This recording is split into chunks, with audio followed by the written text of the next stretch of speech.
My name is John Marine, and you're watching John Marine Tube, my YouTube channel. And I'm coming to you from Houston, Texas, USA, which is my hometown. Thanks to all of you on YouTube. I want to thank all of you for giving me 5,000 views to my channel and more than 70 subscribers to my channel.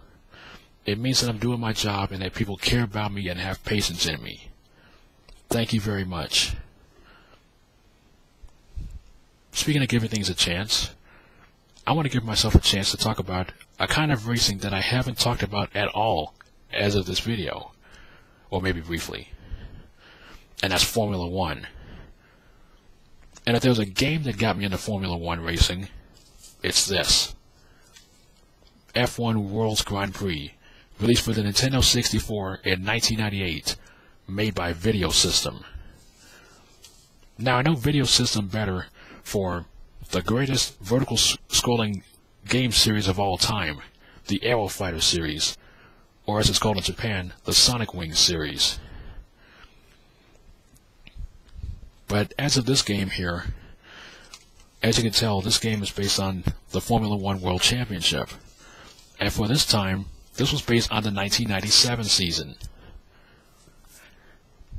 I think that the world champion in 1997 was Mika Hakkinen.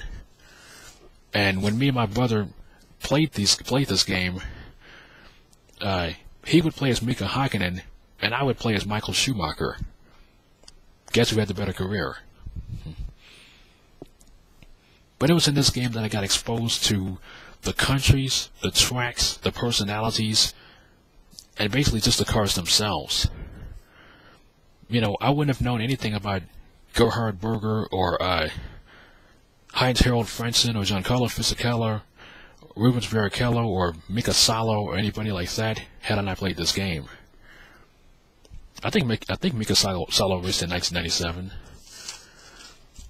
One of the coolest things about this game is that not only could you reenact the weather conditions from the 1997 season, you can even reenact the racing itself.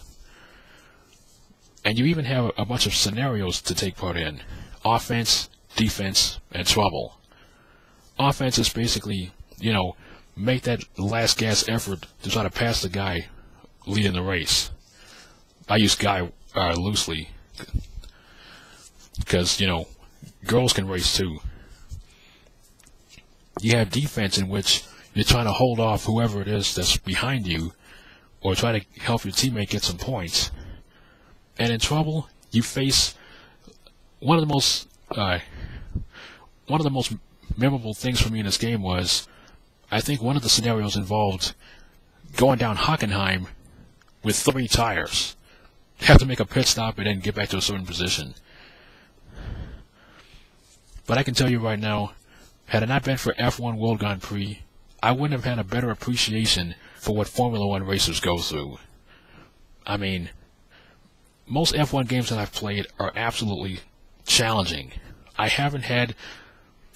There was rarely an F1 game I was good at. I mean, you actually work for it. It actually makes you appreciate just how difficult Formula 1 racing is. Even sadder than the fact that this is basically this was the only game that we got here in the United States, was that there were a few other versions of F1, the F1 Grand Prix series, that America hasn't even played. Like, for example, even though this game came out in 1998, this series has been around for a while in Japan. There's F1 Grand Prix, F1 Grand Prix Part 2, and F1 Grand Prix Part 3. And those games in Japan were for the Super Nintendo system, and they were all top-down racers. So you gotta have little call signs to let you know what kind of turn is coming up. And based on pictures that I've seen of the Japan-only F1 Grand Prix games, they're pretty cool for what they were. Had some of the actual teams, had some of the actual cars. But, you know, the United States never got a chance to have this game here in the United States. Not a translation. All you're going to see are mostly you know, kanji and hiragana symbols and such. And another sad thing about the F1 World Grand Prix thing, there was an F1 Grand Prix Part 2, which was never released to the United States. Instead, I think it was relegated to Europe and Japan. Well, I don't know if I can say this any better. F1 World Grand Prix not only helped me get into Formula 1 racing, but helped me appreciate it for what it is. If you're looking for a very intense racing experience, and one you can really get to know all the tracks and such, and all the drivers and such, you can't go wrong than get this game. If you got a Nintendo 64 and you see this game at a pawn shop or something, go get this game. You will not be disappointed, I can promise you that. I don't make many promises or guarantees, but I can tell you that if you love racing, period, let alone Formula 1 racing, you can't go wrong than F1 World Grand Prix. My name is John Marine. Thank you for watching this video. Click on more information to find my fan sites on MySpace and Facebook, both created by me so you know they're authentic. Please take care, and if you want to see more of my videos, visit youtube.com/JohnMarineTube. Thanks to all of you for watching this video. Take care. Love and peace.